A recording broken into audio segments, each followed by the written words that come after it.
What's up, Arc Junkie? Are you looking for a podcast that's all about welding? Then you've come to the right place. My name is Jason Becker, and I'm the host of the Arc Junkies Podcast. I'm a current CWI, and I've been in the welding industry for over 25 years as a welder fabricator. Join me each week as I bring in folks from all across the industry to discuss all things welding. We cover everything from pipeline welding to structural, in-shop fabrication, line boring, underwater welding, codes and standards, and more. This show is dedicated to people who are passionate about welding. Whether you're an at-home hobbyist, a student, a welding instructor, or you've been in the industry for a number of years, there's something in the show for everyone. New episodes drop every Monday with a special bonus episode the first Wednesday of every month in collaboration with the American Welding Society entitled Weld Wednesdays with AWS. Make sure to subscribe on your favorite podcast app so you never miss an episode.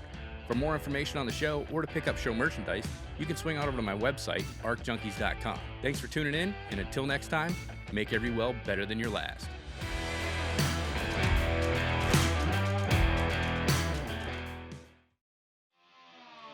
Today's episode of the Arc Junkies Podcast is brought to you by CK Worldwide, the standard in TIG welding.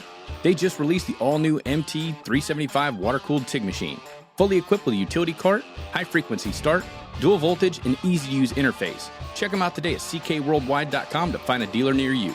We're also brought to you by Outlaw Leather, makers of high-quality custom leather goods to include welding hoods, arm pads, rod pouches, scabbards, and more. Visit outlawleather.com today and use Arc Junkies at checkout and get 15% off all in-stock leather goods. We're also brought to you by Rockmount Research and Alloys. If you're a maintenance welder, you got to check out their Tartan AAA for welding medium-grade carbon steels in all positions.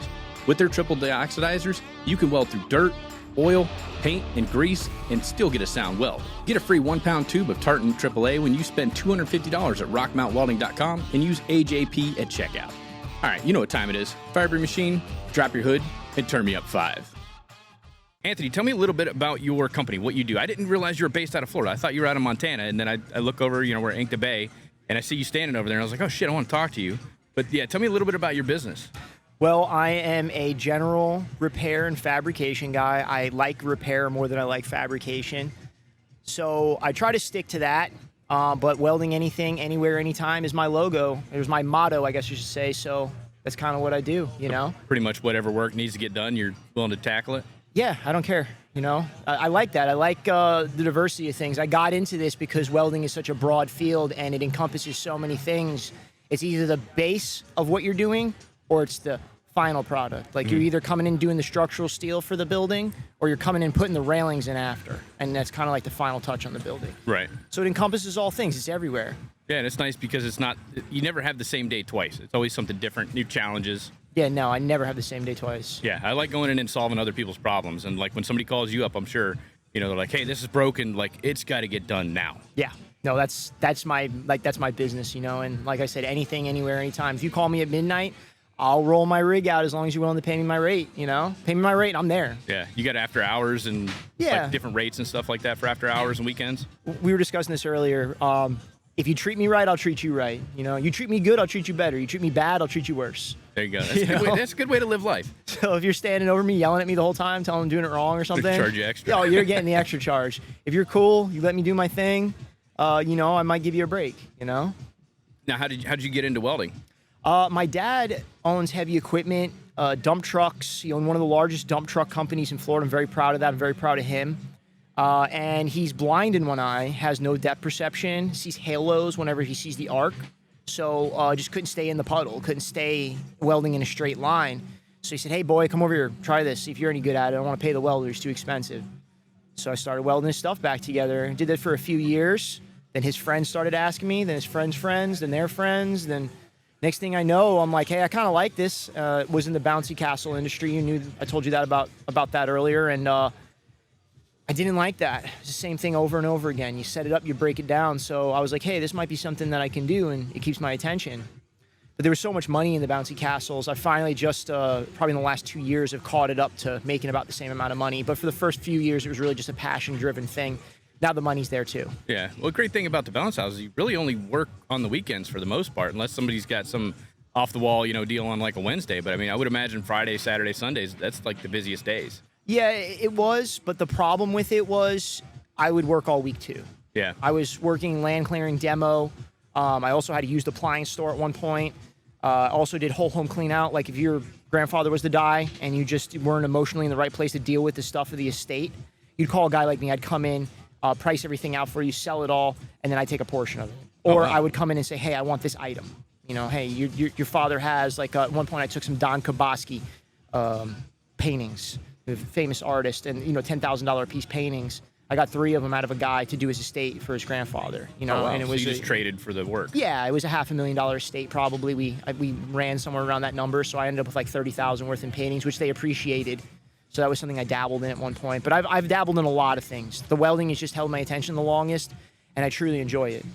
Yeah, it's a fun, like a passion. I mean, like what I said earlier, it's like you never have the same day twice. It's always something different, So, and you get to learn every single time. You become more valuable by, like the breadth of work that you do. Yeah, I mean, I've learned to be a concrete man. I've learned to. I'm not going to sit here and pretend like I'm a painter. I mean, like that we talked about this earlier. Screw painting. Well, it's underappreciated. People think because you're welding something together that you automatically the paint is just written into it. I mean, in all of my estimates and invoices, it says painting is a complimentary service. We are not liable for any defects in the paint because I'm not a painter. Yeah. I'm not a painter. I'm a welder. I'm a fabricator, and that's it. Yeah, I told you that story earlier when I was running my mobile welding business. I was out there doing a job, and I always put it in my scope of work. I'll put 1 coat of red oxide paint on there to prevent rust until the painter can get there and, do his deal, perform his craft. And I had one client that were like, "You're going to leave it like that?" And I was like, "That's what it says in the scope of work. That's 1 coat of red oxide paint." Well, who's going to paint it? The painter. Well, where do I find a painter? How'd you find me? Like, I don't know. I mean, Google. Hell, use your resources. But hire somebody to do that because I perform the welding and I'm putting the paint on there as a courtesy. Yeah, they don't. And that, unfortunately, that's one of the worst things in this industry.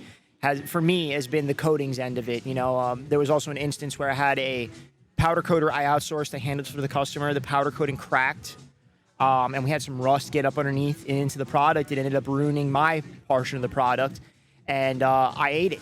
I ate it. The powder coat didn't want to eat it. After fighting with him for a little bit, he ate it too. Mm. And really, I mean, it cost me 2 days of my time to correct it over a coatings issue. So now I learned from that experience that, like, I'm not liable for coatings. I'm not liable to do defects due to coatings.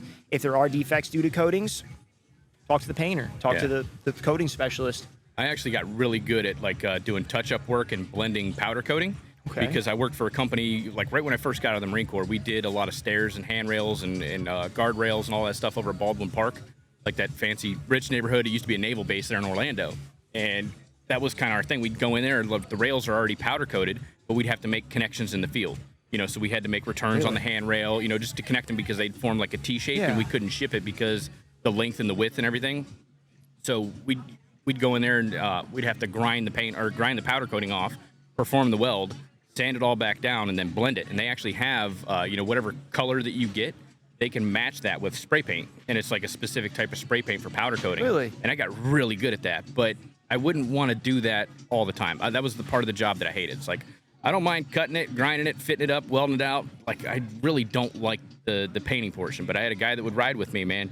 That was like his deal. I mean, he was like perfect with it, and that's how I learned to do it because I didn't know shit about it. I was like, just grind it. He's like, no, then you can have grinding marks in here. You got to use this grit and that grit, and like, I mean, it's an art. It's as much as we give shit to painters, it's an art form. Yeah, it's just not an art form I'm passionate about. So hire it done. It's a thing. Yeah, if I can't do it, hire it done. It's a thing. It's a thing on its own. Everybody wants to throw it in a bag like it's just one thing, but it's not. And I commend you for dealing with that. I wouldn't have. For me, when I've done powder coat rails that needed connections, I do screw connections. Mechanicals, yeah. Yeah, ADA rail usually. Mm-hmm. It'll be like an aluminum ADA rail. We'll sink it in the cement, powder coated, and it's all mechanical connection. I will not. I tell the contractors, no, I'm not doing that. Now, when you put it in the cement, do you put anything on that part that actually gets encased in the concrete? No. Because I heard of something. I want to say it's either aluminum or stainless. I can't remember. That when you put it into the concrete. There's chlorine in the concrete. Yeah, it'll eat at the material. So we would take like pine tar and paint that on there, and then sink that, pour it all, and it would kind of like maintain that integrity for like many years because you can't make contact with the material. No, that's a great. I'm glad you taught me that. Well, you just told me that. I'm gonna implement something like that. I'll look into it deeper. But no, we've just gone, I mean, you know, with lack of better words, raw dogged it right into the concrete, you know? Yeah. And use that anchoring epoxy or anchoring cement, depending on the application. But I do a lot of ADA rails, a lot of DOT rail. That's really the extent of fabrication I like to get into these days because you can leave your welds raw. Nobody's really coming and looking at it too hard. Decorative railing, I try to avoid like a plague, you know?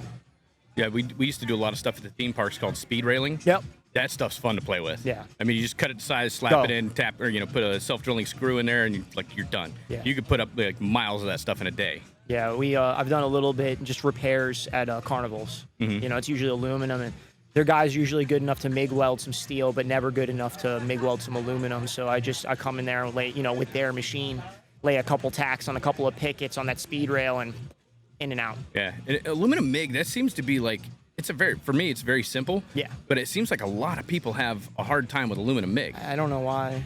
I'm going to be honest with you. I mean, I'm not the best. I'm not going to sit here and be like, oh, some pro. No, I don't do it all the time. Mm-hmm. But I can make it look nice. You know, you just got to, you know, sometimes you got to manipulate it. Sometimes you just push it in there. It just depends on the application. But it's anything MIG for me seems, except for dual shield. I still have trouble with porosity with dual shield. Oh, I can get you dialed in on that, man. I love that stuff. You got to run it hot from what I understand, like real hot. Well, it depends. I mean, it's going to burn hot anyway. There's something in the flux and then the combination with the argon and everything, it just burns a lot hotter. Yeah. Even at lower amperes, you might be hitting 160 amps, but if you take a 7018 rod or, you know, if you're running like pulse MIG, 160 amps or 168 amps, you're not going to feel that a whole lot. No. But for some reason on like gas shielded flux core, same amperage, it radiates heat a lot more. Same thing with like the inner shield wires, like the 233 and 233 and 232 from Lincoln. Just because I've ran that a lot. But Hobart's got the XLR8 wire. It's like T8 flux core. That stuff, it just seems to radiate the heat a lot more. But those are run on DC negative, so that makes sense that it would throw a little bit more heat back at you. But yeah, gas shielded flux core on DC positive. For some reason, it just radiates a lot more heat. Yeah, I try to bring it out in a couple. I get this in the comments a lot. Oh, why don't you do the suitcase? First of all, I don't like a suitcase because the spools are so big. I mean, I know you could put a 10-pounder in there, but I'm cheap. So I'm going for the value buy, and I don't like lugging a suitcase around. Sure, it maybe takes me an hour longer to do a project sometimes because I'd rather just drag a Stinger out and some 7018. You know, and I catch a lot of heat for it, but no, I'm not going to carry around a suitcase most of the time. Unless I have my truck with my boom where I can just clip it into the boom and put it where I need it. You know, I'm not trying to carry around a 70-pound suitcase and carry it up on top of a structure. Not interested. Yeah, you know? that's all I used to do when I did a lot of structural steel ironwork.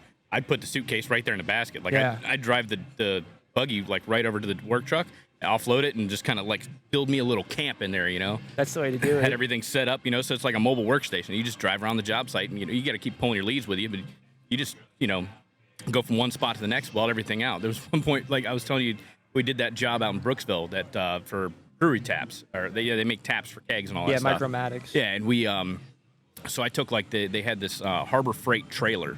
It's like a little wagon, like you'd have like a garden wagon, and I put the Miller Trailblazer in this little wagon, and I lashed that to the back of the buggy or the man lift, just because I was going in a straight line. We were doing spandrel beams, and so I just, as I'm driving, you know, I'd go from one connection to the other, and the leads would just kind of roll with me. The welding machine's tied to it and everything.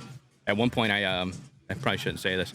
I put a choker underneath the basket and just held the machine underneath me. Hey. But I mean, I wasn't booming out. I was just going straight up, but I had to like take the machine with me. That way, my leads, my machine, everything would just roll across the job site with me. Hey, man, you're talking to the guy, the king of shit you shouldn't do, does it anyway, king you know? Of shit you shouldn't do. Yeah, I constantly. That's I'm the name of doing this episode. Yeah, right. Shit you shouldn't do. But no, I'm always making it work, you know. And well, you have to, because I mean, like if you want to do it the most convenient way, it's going to be super expensive, and then it's not worth going out to do the work, but just because you're buying so many tools and all this stuff to make life a little bit easier. I mean, yeah, like invest in good tools, but you know, find the easiest way to get shit done. That's the last thing you want to do is go in there and fight work all day. Well, I mean, getting back to where I came from with the inflatables, I ripped my diaphragm pretty bad. I got what's called a hiatal hernia, so my stomach slides up into my chest, and that's why I stick with stick welding. Because I'm not carrying a 70-pound suitcase with me, so my stomach could be stuck in my chest for the rest of the week. It ain't happening. Yeah. So I'd rather just burn 70-18 or 80-18 or whatever it calls for. You know, if we're on some real heavy shit, 110-18, and call it a day.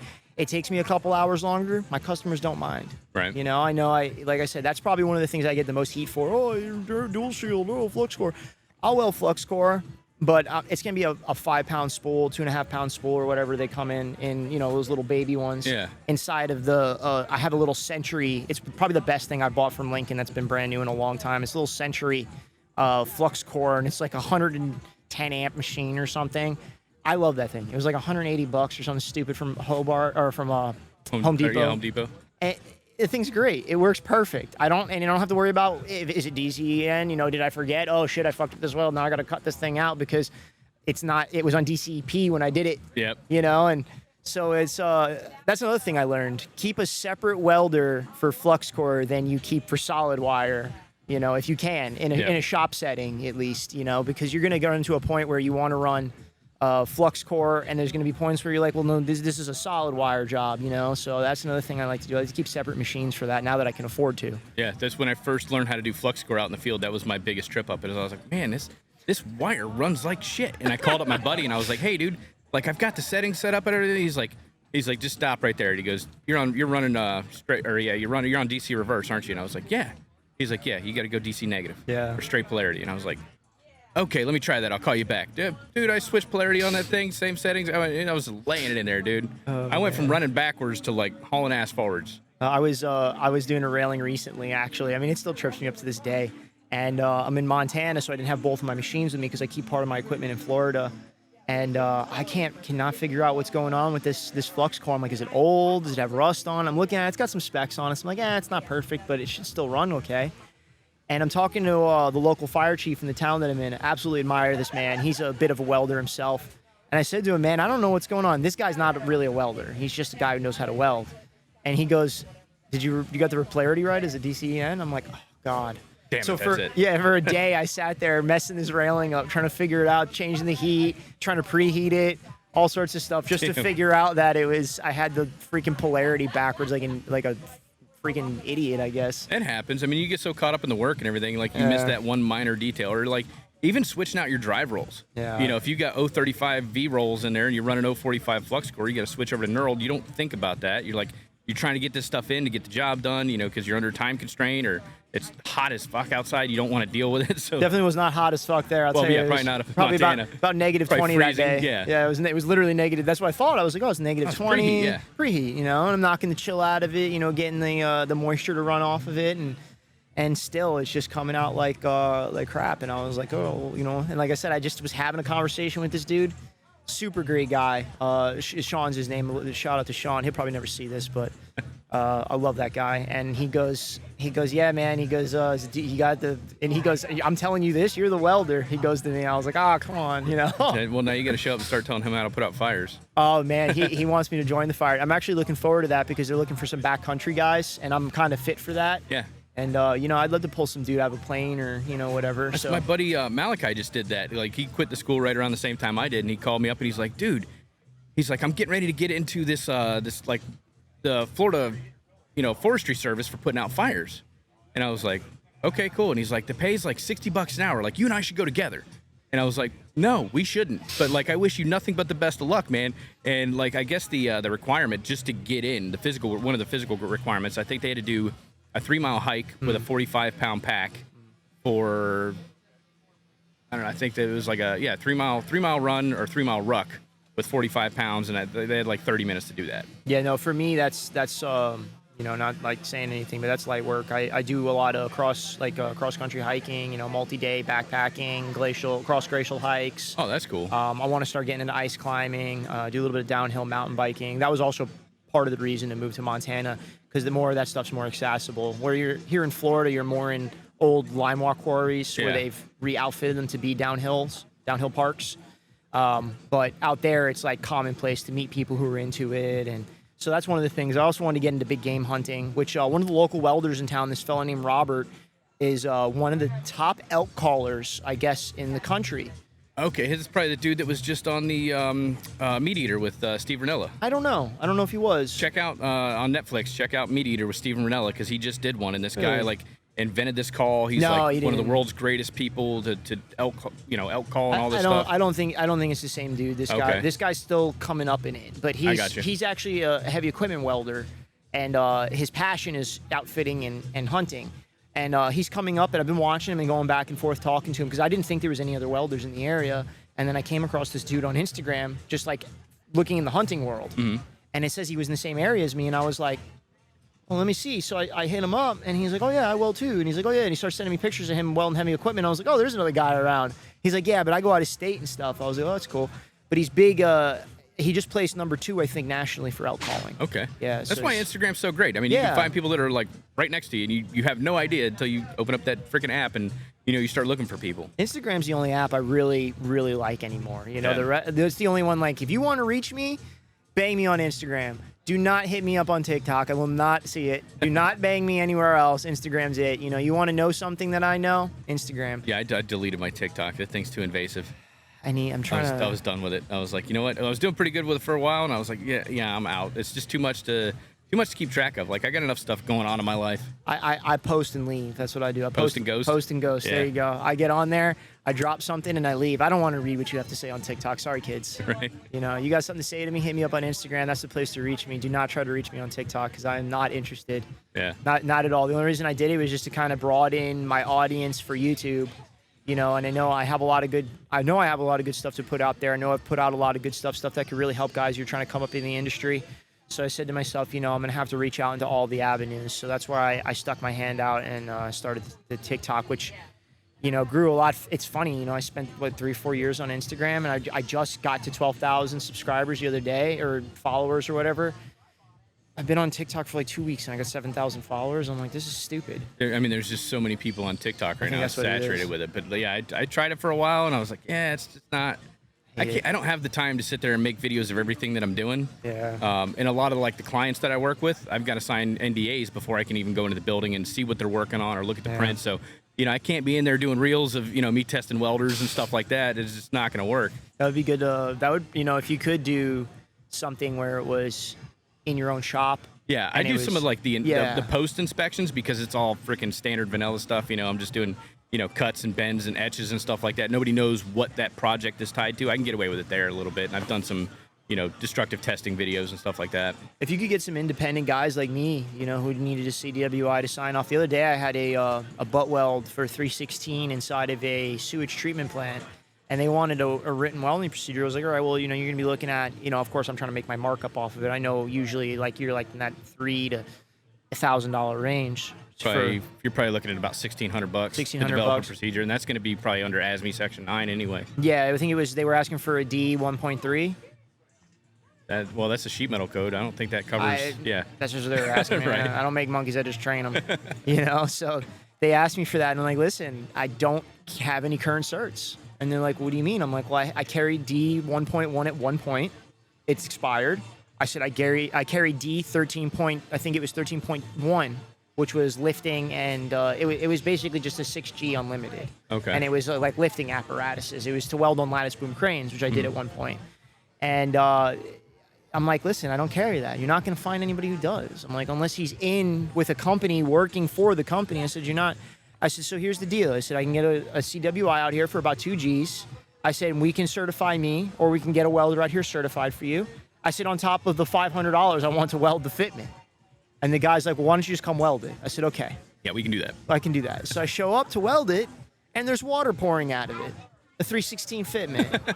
I'm like, dude, I'm not welding that. What do you mean? I said, the second it's going to rapidly cool. It's just going to knock all the chromium out of the thing to the surface of the weld. I said, there's no point in me even doing it. I said, you might as well leave it open. Put some Flexi Seal on that shit and just be done with it. I honestly, I like the sewage industry sometimes. I like it when I work with one particular guy because he's an interesting dude and he's just absolutely hilarious. He's sitting there smoking hand-rolled cigarettes after handling poo. And he just doesn't care. He lives on espresso and cigarettes, and he's just hilarious. The second I get there, the second I leave, we're laughing. And and I was talking about Paul Sabolowski earlier, the guy who was hosting at weld.com. Same thing. If I can work with somebody and we're laughing the whole day, you're number one on my list. Yeah. I want to work with you first. Because if the experience is fun, on top of we're making a couple bucks together, hell yeah. you know. But if you make this a draining situation, you're complaining about everything every 3 seconds, then that's a whole nother. I can't work with people like that. No. I had a buddy, Don Watson, when I was doing structural steel, and I mean, we'd get to work, and like first thing in the morning, we're just talking shit to each other. 6:30 a.m. We're just, talking smack the entire day, laughing hysterically, getting the work done, putting out a quality project or quality product. But I mean, we're having fun the entire day. And I mean, like, I think that's one of the main things that's kept me in welding is I have a lot of fun doing it. It's the people that you're working next to. It's the camaraderie. Yeah. And I've worked in other shops where I just don't jive with some of the people. Like, they're just into things that I'm not into. Like, I don't do enough meth to be there. And so like I just had to bow out. I was like, yeah, this is not I can't work in this environment. I'm miserable. Like, I'm constantly watching my back, making sure that you guys aren't over there trying to death me by accident because you're not paying attention to what you're doing. God. I got to get out of here. But then you roll into a group of people that you have a lot of fun with. You're learning the whole time you're doing it, because the old heads, they're teaching you all these little tips and tricks of the industries and, shaving hours off, your education, just by something stupid, Yeah. They just show you like this little cool trick that kind of gives you that aha moment. Yeah. And then, working with Paul, there's been a lot of those. I deeply appreciate my relationship with that guy. I think he's been in the game for damn near, he's creeping up on just over 40 years. And he's not good at giving you details because I was telling you about earlier, I was trying to get a detailed explanation of why you use 60-10 in certain areas. He flips his hood up and looks at me. He goes, "That old rusty shit." Flips his hood back down and goes back to work. Right. And I've never worked with a guy quite like him. He's, like I said, I think he's either in his late 50s or early 60s or something like that. And just down and dirty, doesn't care. A lot of pipe guys you meet, they don't want to get dirty. Paul don't care. We're crawling around on the ground, making nasty welds, just getting it done. Mm-hmm. Just getting it done quick too. I mean, we did a recent video of mine. We did a column, just cut the bottoms of a column out, rotten columns at a Home Depot because they were storing fertilizer in front of them. Mm-hmm. And we sectioned new pieces in. And he did a lot of the welding on that one. And I mean, laying in all sorts of uncomfortable positions, bending around things, not even sweating it. And I mean, I have so much admiration for that guy after working with him, because it's one thing to watch a dude on YouTube weld in a shop, but to see somebody come and get down and dirty with you in the field and really, it's completely different. It's completely different. I mean, the atmosphere is different. I mean, that's like the difference between welding in the shop and welding out in the field. When you're out in the field, like, you've got to come up with some pretty crafty, solutions for things, because it's not always the same. It's not that perfect environment. You can't control, the temperature. You can't control the weather.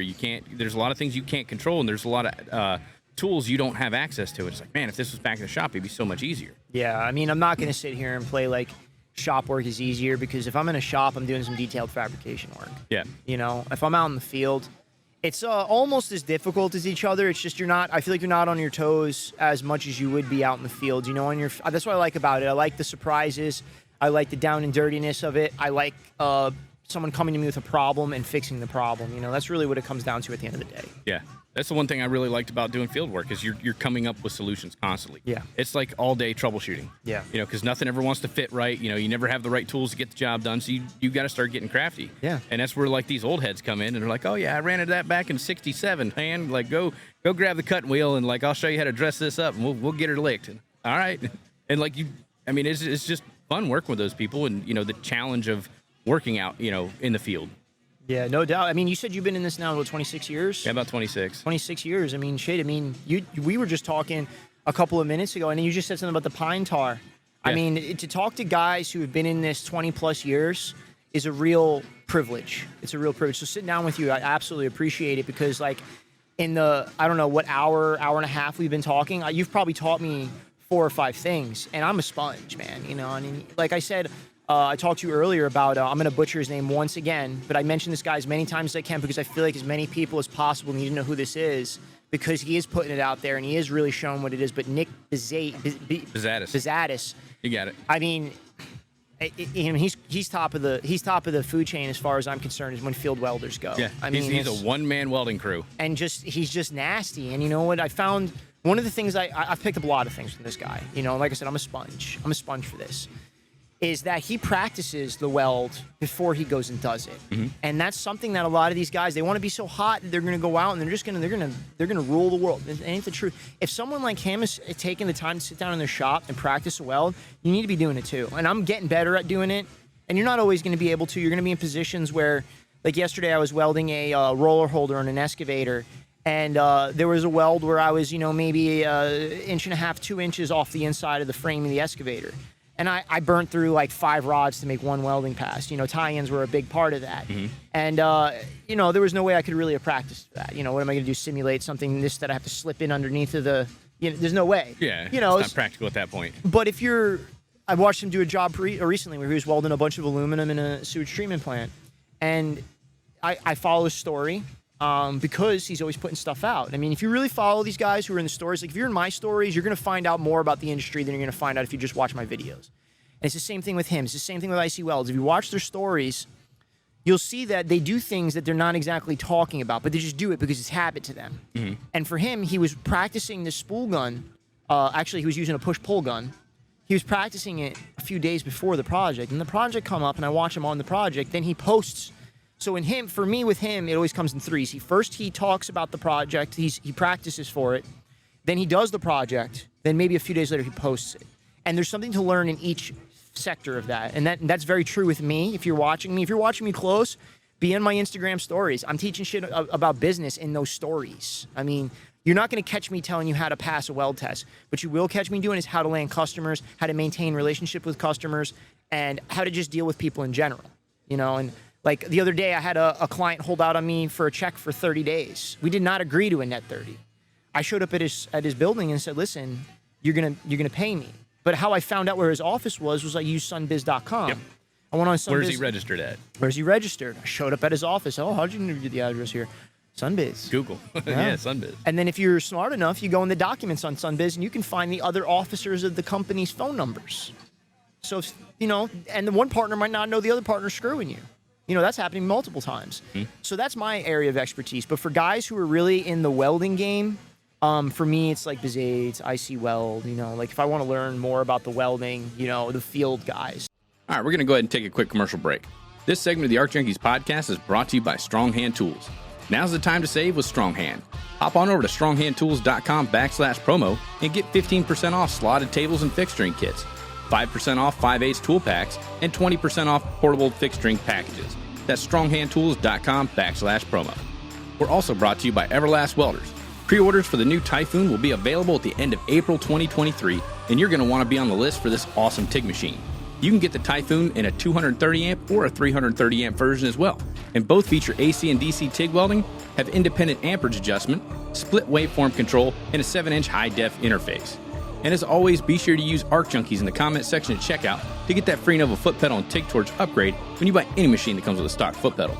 Now let's get back into the show. That's who I follow. Check out Ryan Nierop, too. Ryan Nierop? Yeah, he's out of Canada. I mean, he's a good dude. He's a good follow. He's doing a lot of, field repair and stuff? Oh, yeah. He does a lot of, boiler tubes and stuff like that. Okay. Yeah. I have to check him out. I'm always... and then, if you ever do work for, if somebody ever subs you out to perform work, yeah, and there's a contractor that's, subbing them, one thing you always want to do, there's damn it, I just had it on the tip of my tongue. Not a notice of commencement. Lien? No, there's a form you actually fill out, a notice to owner. Yeah, notice to owner. Fill out a notice to owner. That way, if your contractor doesn't pay you, you go after the owner. See, that's a little muddy, and I'm going to tell you why. Because it can be, but it can cover your ass, too. It can, but you shouldn't do that until you've already, in my opinion, you shouldn't do that until you've already been past the pay period. Right. A notice to owner has to come in with the first 90 days. You do it, the order of operations with that is notice to owner, then lien. So a notice to owner is a pre-lien. Basically, you're saying, listen, you get me my money or you're getting a lien on your building. I've never had to do that. I have done notice to owners, but I wait until about 70 days to do a notice to owner because I know the mail is going to show up, and you do a certified mailing when you do that. So that way it verifies that date. Same thing when you go ahead and you mail your check to the IRS, certified letter. So that's what I do is I wait until about 70 days because 90 days is the statute of limitations. So at 90 days, you need to have your lien in. So if I don't get a response within 10 days of that notice to owner, then a lien gets filed. I've never had to do it, but like I was talking to you about earlier, and my father, dirt mines, dump trucks, demos, a lot of people have tried to stiff him. And of course, he's an old school guy. He'll try to handle it the old school way. But I've been to the courthouse with him when he files a lien. I've been to the courthouse with him when, he does this or he does that, or he has to show up to be in a lawsuit with somebody because they didn't, they held out $1 million or whatever it was, whatever he was up to that day. And, that I think, changing subjects, that was one of my greatest advantages. I grew up with an entrepreneur. I grew up with a guy who came from the dirt. I'm talking 6th grade education, not a penny to his name, not a penny. Kicked out of his house at 14 years old. And this man brought me along for the ride. I got to see him rise. I wasn't born and he was who he is. I watched him become who he was. And that's what I'm trying to portray. With him. That's what I'm trying to portray here. I want everyone who's watching me to watch me come up, because I'm going to come up. Mm-hmm. There's no doubt in my mind. But I want you to lay witness, because if you lay witness, it's the best way to learn. Yeah. And these little nuances, these little business nuances, that's my expertise. My expertise is not welding. I'm good at welding. Good. Not the best. I'm not going to sit here and, I'm stacking dimes. No. Don't come to me for welding. Don't come to me for welding content. Come to me for business content, and lifestyle content. I will tell you how to handle somebody in a situation, but not, I'm not going to tell you, this is how you lay the perfect route. And that's just as valuable too. And, for you to be able to have, give that information, very similar to like when people reach out to me for, settings and, how do I set my machine up for this, that, and the other thing, to have somebody that they can reach out to and say, hey, like I've got this welding part down, but like I'm really like shit in the bed when it comes to this business stuff here. Like, can you help me? Like, how do I promote my business? Or like, same thing, notice to owner, or like, how do I fill out this paperwork? Or this guy is trying to stiff me. Like, what do I do in this? Or, I'm thinking about bringing on another employee. I mean, like, just to have for you to be there for the community, to be a resource, to give them information about the business. I mean, that's just as valuable as somebody reaching out for, like settings or, anything like that. No, absolutely. And the reason I'm so ready and willing to do it is because I grew up with a lot of kids who, I was talking to you earlier that like my dad used to take me to like bike fests, and like we'd go and like, we'd go and do all sorts of non-scrupulous things you don't do with your 7 to 10-year-old son. And I thought everything that we were doing was just like the norm. And then I grew up to realize that a lot of these guys like had dads, or their dads were just like, they weren't really men, and it's like, I hate to say that, but like, I can't tell you how often like I'm telling my buddy how to change a tire or patch his exhaust or just something simple, change oil. I've shown multiple friends how to change oil. And as I got older, I realized that not everybody had the advantage of having a present, accountable father. So what I'm trying to do now is I've realized that this generation of kids really doesn't have that. And I'm not, and I'm trying to teach them what was taught to me in the business realm. I was a fly on the wall for a lot of things that 99.9% of people will never know or get to understand. And I'm trying to pass that knowledge on to these younger guys who want to start their own business. Yeah. And I mean, and there's so much to learn about whether the welding side, the business side. There's so much, and we were talking about it earlier, because you have a lot of people, you said, that are reaching out to you wanting to start a business right out of welding school. Not a good idea. It's not. And like, what's the best way to put that to somebody? I mean, you got to tell them like it is. You can't sugarcoat it, because you could lose your ass really quick in this business. You know, you bite off more than, I mean, I've seen the Instagram, bite off more than I could chew and chew like hell. Like, no, don't do that. I mean, in certain situations, yeah, but like, if you're coming fresh out of welding school, don't try to set up your own business when the only experience you have welding is 6-inch fillets and grooves. No. I mean, like, you need to learn how to cut, fit, fabricate, learn the ins and outs of a business. I tell people, like, wait 5 to 7 years. It seems like a long time, but it's going to go by really quick. But make your mistakes on somebody else's dime while they're paying you. Somebody's paying you to show up to work every day, and you're going to be learning the whole time. You're going to learn about the bidding process. You're going to learn about, what vendors should I use to order my material? What vendors should I use to buy my welding supplies? Because there's certain vendors out there you don't want to buy gas and supplies from. No. I'm not going to name them, but if you check if you check out your Instagram, you'll know exactly who it is. Yeah, well, But I mean, there's a lot of stuff that you don't think of. Like, everybody sees, I want to be an entrepreneur. I want to own my own business, and I'm because I'm going to make a lot of money. And but slow your roll. Maybe go out there and get some experience first, so you don't screw things up right off the rip. Well, you know what? If you're coming into this for the money, just don't. Yeah. If I'm here for the experience, and that's what I can draw it back to again. Like, the guys I like to work with are the guys who we laugh together the most. Mm-hmm. Maybe I don't make $1 million in that job, but it was a good experience. It was a memory. And, you have to understand too, and a lot of guys, younger guys, I've always had a good grasp on this, but it's something else I've come to realize that most people don't. Your most valuable aspect is time. Time is fleeting. Yeah. You can always get money. I could always go get more money. That's not a big deal. Money's everywhere. Mm-hmm. The illusion of money not being everywhere is just that. It's an illusion. It's every single place you look. I mean, if you look at what we're sitting in right now, somebody had to make that canvas or whatever you want to call it. Somebody had to make that tent. Somebody had to make your sign. Somebody had to make the shirt you're wearing. Somebody had to make the shirt I'm wearing. Money is everywhere. But time, you never get time back. Yeah, you can't get time back. No, you need to try to enjoy it as much as you can. And people are like, oh, Anthony, you're always so busy. You got so much going on. You're editing videos. You're doing this. You're doing that. Time's fleeting. I'm making the most of mine, Right now, I might be stuck. I can't go out and do a welding job because it's a rainy day or whatever. I'll edit a video.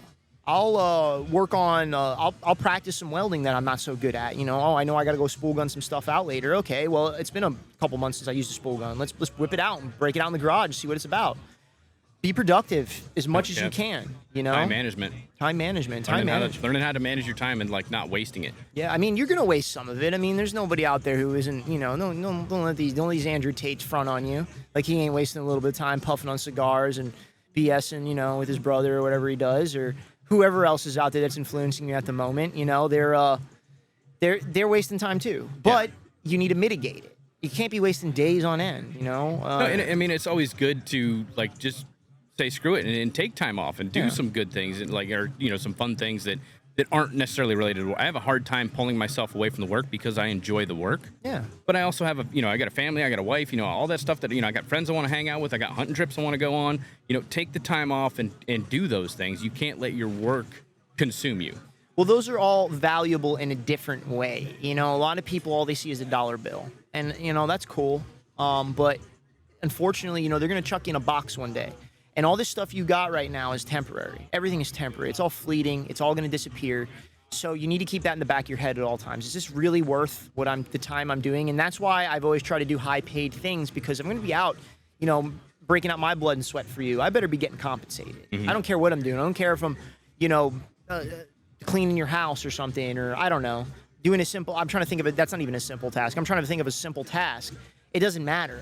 I need to be compensated because I'm alive. I could be doing something that is a passion for me. Like I used to be big into the spear fishing. 3 days a week I was out on that boat, by myself or with a friend. I didn't care. 3 days a week I was out there spear fishing because it was something I truly got something from. And that's what it's about. It's not dollars and cents. You can always get more of that. You can't get more time. You can't get more experience. If somebody's like talking to you, this has been invaluable, with the hour and a half or 2 hours we've been talking or whatever it's been, I've learned 3 or 4 things from you. And if you're not out there always seeking to improve yourself is basically what I'm getting at. Yeah. It's constant improvement, whether that be your hunting game, your fishing game, whether it be if you're a skateboarder, whatever. It doesn't matter. Whatever your thing is, fighter, doesn't matter. Improve yourself. Drive it. Always driving it home. There are no days off. If you ain't at work, maybe hit the gym. Maybe that's a passion of yours. Maybe try not to eat that Burger King meal you were thinking about. Maybe instead, try to cook yourself a burger. Something like that. Maybe you're into cooking. It doesn't matter. That's what people think. They get so obsessed on the money that they either spend all their time on the money or they spend no time on the money. You got to find a balance, and you got to find what really resonates with you. That's for me, at least. That's my end game. Yeah, no, 100%. Now, what are some of your favorite projects that you've worked on? As far as welding? Yeah. I like the structural steel stuff. I like the heavy equipment stuff. I try to avoid anything with railings, but anything structural steel. Really, my favorite projects have nothing to do with the component of the project. It has to do with the people I was working with. Yeah. Like that guy, Matt, that does the sewage plants. I love that guy. I love working with him. I don't care what we knee deep in shit, and it was the funnest day of my life. That's the thing, is some of the worst projects, you've got some of the best memories of. Yeah. Just because the people you're working with. I did a video where we were in a stainless steel demo, and it was that fella Matt, and we're just walking around, and he's telling me about all the different valves and gizmos that were in the stainless steel plant. We were bidding to demo it, and it was probably $1 million demo, but the whole place was stainless, just 30 or 32 foot in diameter by 80 foot tall tanks. They produced orange juice there. Huge liabilities. But I'm like, whatever, I'm game, let's figure it out. And I was just going to bring a bunch of subcontractors in there, send them in with plasma cutters and burn the place apart, But we didn't end up getting the bid. But that bid turned out to be one of the funnest bids I ever went on. We spent, I think, 6 or 7 hours in that place trying to really break it down, figure out what was in there, doing math and just talking. We ended up finding a room in the back of it, not to change subjects, that I'm pretty sure they were using for human trafficking. Oh, damn. Yeah, it was actually turned into a pretty dark video pretty quick. It was.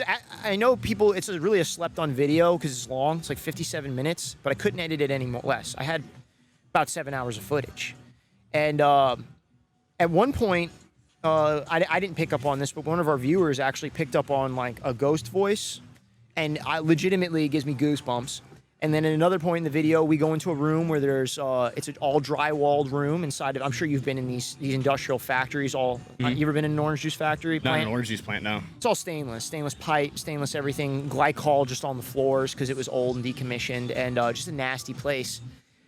And in the back, there's a drywalled off room, pictures of puppies and kittens all over the wall.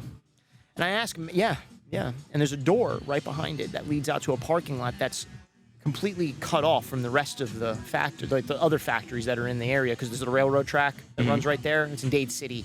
I mean, you've been right there to Dade City where you come in through and.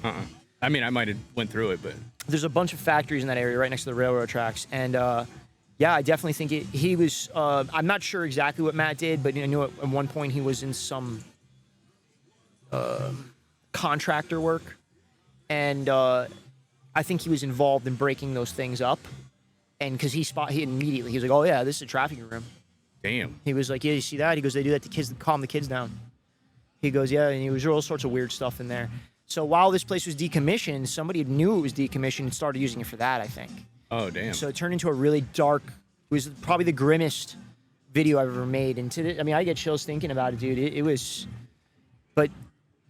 fun in the moment until we came to that room.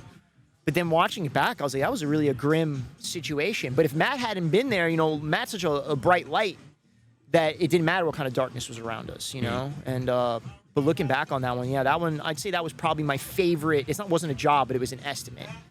And that was probably my favorite thing that I walked into. And it sounds kind of odd after me saying it dark, but it was what it was. Yeah. And that's on your YouTube channel? Yeah, it is. Okay. Yeah, I think it's I'm gonna check that out. $1 million estimate or something like that, or Orange Juice Factory estimate, or Haunted Factory, or I can't remember. Yeah, I didn't even realize you had YouTube. Like, I just found you a couple weeks ago. Oh, cool. On Instagram because the Ronald.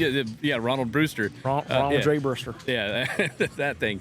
Stay within that burger shirt. Right. Yeah, Brian sent me my buddy Bingo Wells sent me that video, and I was freaking laughing hysterically, and then I was like. I looked across the parking lot today, and I'm like, "Holy shit, that's the Melton Metal Mobile." I was like, "I gotta go talk to him." Cricket linked us up. Cricket was over there. Cricket Weld. Shout out to my guy, Head First Welding. I love Cricket. I work with him from time to time too. Solid dude. I got a video coming out with him in it soon, but it's 13 hours of footage, and I'm kind of dreading it. Damn. Here nor there.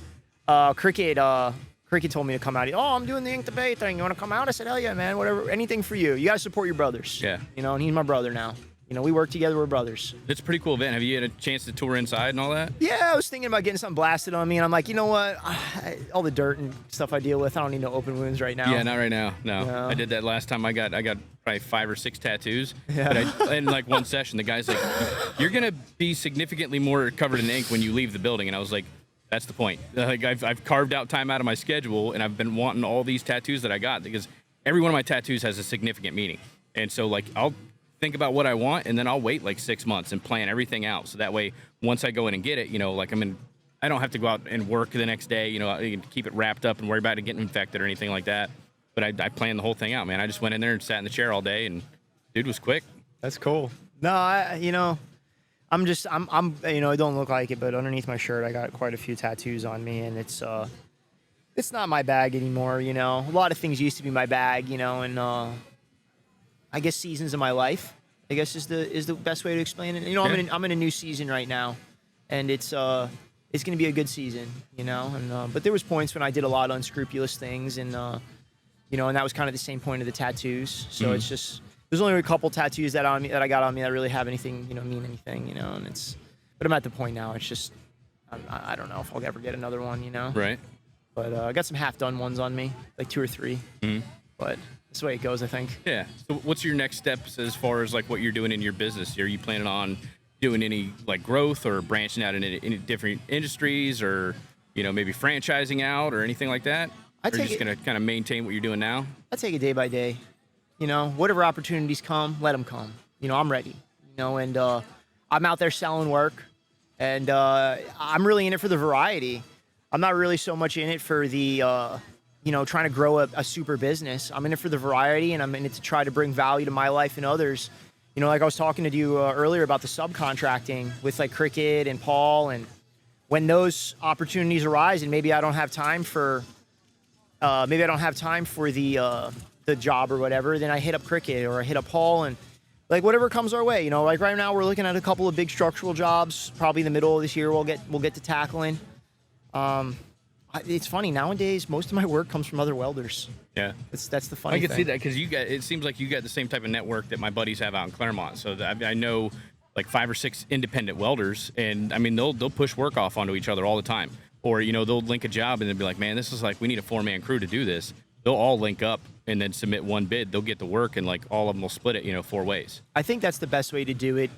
We talked about this briefly earlier. I just don't like employees. I don't like to have somebody underneath my thumb, because at the end of the day, what I found is it is a manipulation game with employees. And I'm sure it's not like that with all of them, and it doesn't seem like, for me at least, it doesn't matter how much you pay them. You got to pay them so little that they can't break out on their own, but not enough so they can break out on their own, but not so much that they're starving. And I'm not interested in keeping somebody in that position. I'm interested in all ships rising. I'm interested bringing somebody else up. I don't care. I'm not out here to make $1 million. I'm out here to do what I want to do. Yeah. The money is just the tool to get me to what I want. And what I want is to travel the world. I want to have nice conversations. I want to meet some nice people. And I want to experience some different stuff. I want to climb some mountains. I want to climb some glaciers. That's really what I want. A lot of fun, yeah. Hunt some animals. And that's, money's just a tool. That's all it is. Yeah. I need the money for the things I want. If I can get my house built here in Florida, I can finish my house in Montana. I'm 30. I got plenty of life ahead of me to do what I want. And that's why I went so balls to the wall early in my life. It cost me, with the injuries I have, but hopefully it all is going to pan out in the long run. Put in the work now, retire early, and enjoy the rest of your life. Because like you said earlier, you can't get the time back. I don't know if I'll retire, because there is that downtime. Mm-hmm. And I'm seeing it with my dad now, because he's at that age, and there's that downtime. There's that I really have nothing to do time, during the day when it's like, what are you do, watch Jerry Springer? Yeah. Might as well go out and weld something. I keep telling my dad, like, find a hobby, man. Get into like golf. He doesn't want to quit work. Mm-hmm. He's like, you're 67, man. It's like, maybe it's time to like hang it up. He's retired twice, and he'll sit at home for a couple months. He's like, nope, I want to get back out to work. What's he doing? He's a crane operator. Why would he stop? But I mean, he was a diesel mechanic for a long time, certified truck driver. He had a CDL, so he used to do long distance truck driving and all that stuff. So he enjoys the work. Let him operate cranes, man. Yeah. That's what I say. And those old heads are good to have on the job site too. Mm-hmm. You go out to these job sites, and the other part to that is it's a balance, like we just mentioned earlier, because you don't want to be the guy who dies on the job site. I work for a company called Archer Western. I recently just passed the torch, but passed the contract over to Paul Sabolowski, and he's been handling their stuff. But the guy who brought me on was a fellow named Terry, and he was the best crane mechanic you ever could have met. He just knew everything about these man-of-war cranes. He's trained. But he was about 67, 68. It was a hot day. Ended up having a stroke and dying on the job. Damn. And that was it. And the guy who led the company, Taz, at the time spent, I think, 2 hours trying to resuscitate him, because it was like his best friend. Mm-hmm. And so you don't want to spend so much time that the job takes you, but you don't want to spend so little that you end up with all this downtime, and now you're thinking to yourself, I'm bored. I'm watching Jerry Springer now, Judge Judy. You don't want to be that midday guy. So it's like, it's a fine balance. Maybe find what I've been suggesting to my pops recently is he just recently made some deals where he's going to be pretty well set for the rest of his life. I was like, dude, why don't you start a charter fishing boat? He was always, when we were kids, he used to put us right on the grouper every time. I said, why don't you just start a charter? You like that? I don't know if I want to turn that into work. I'm like, I understand that. I'm like, but just take one every 2 weeks or something. Yeah. Something just to keep you busy. And then just maintain the boat the rest of the time. They give you something. There's always something to do on a damn boat. Yeah, Something's always breaking. Dude. You ain't kidding. And he won't buy a new one. The hole in the water, you just keep throwing money in. Oh, man. He will not buy a new one either. He will not. He's not one of those guys. It's got to be something old that he polished. It's got to be. He don't buy nothing new. So I think there's a sense of pride in that, too. I don't know what it is. I think he's just cheap. Could be that, too. But no, yeah, so, for guys at the end of their time, too, that's another thing. You got to be thinking about, what do you want to do that's going to keep you occupied during that day, And that's something, fortunately, I've been able to zoom out and observe from a lot of guys. My best friend Dave, who passed away a couple years ago, His son's actually, or not son, his grandson's actually an aspiring welder. He makes some pretty cool stuff, makes some gates out in North Florida, in Jacksonville there. I think he died in his 70s. He ran a small motorcycle shop, enjoyed it till the day he died, and then one day the Reaper called, took him. But he enjoyed I never seen a happier man. But every day he went to that motorcycle shop, he got there at 10 a.m., because that's the time he wanted to get there. He left at 3 p.m., because that's when he wanted to work. But he was the best machinist for, for like honing jugs and, doing the machine work, lapping valves, all that stuff, that in the state. So it didn't matter. He showed up when he wanted to. He did what he wanted to, but he liked doing it. You never went in there and he had a frown on his face. He'd cursed at stuff. Yeah. I got several videos of him slapping transmissions going, come on, you bastard. But, when we went to his funeral, this is how I knew he was the most. And for me, a measure of success is how you lived your life. It's not money. What made me realize he was the most successful man I ever knew when I went to his funeral was it was during COVID that they had a limit of 500 people to go into the cemetery up there in Ocala. Yeah. And that wasn't half the people. There must have been 2,000 or 3,000 motorcycles there for Dave. And that's the greatest measure of success. He had a burial like a pharaoh. I mean, a pharaoh, or whatever you call him in Egypt. I mean, I'd never seen so many motorcycles. I mean, it looked like Bike Week. And these people come from all corners of the nation to put him in the ground. And then when it come down to being 500 people that could only come in, well, I stood out naturally because I'm a younger guy. I knew Dave for about 8 years. Well, what meant a lot to me, his wife walked up to me and said to me, no, you need to come in here and be a part of this. You meant a lot to Dave. So it was, that's when I knew he was a successful man. Gosh dang. I can give that a minute. Good thing we're not trying to record audio or something. Yeah, dang. Yeah, I have to cut all that out. Yeah, the joys of it's all good, dude. The joys of recording on site. Oh, that's gonna be funny. Yeah, I don't know where we were. You have to leave a little bit of that in there. Yeah.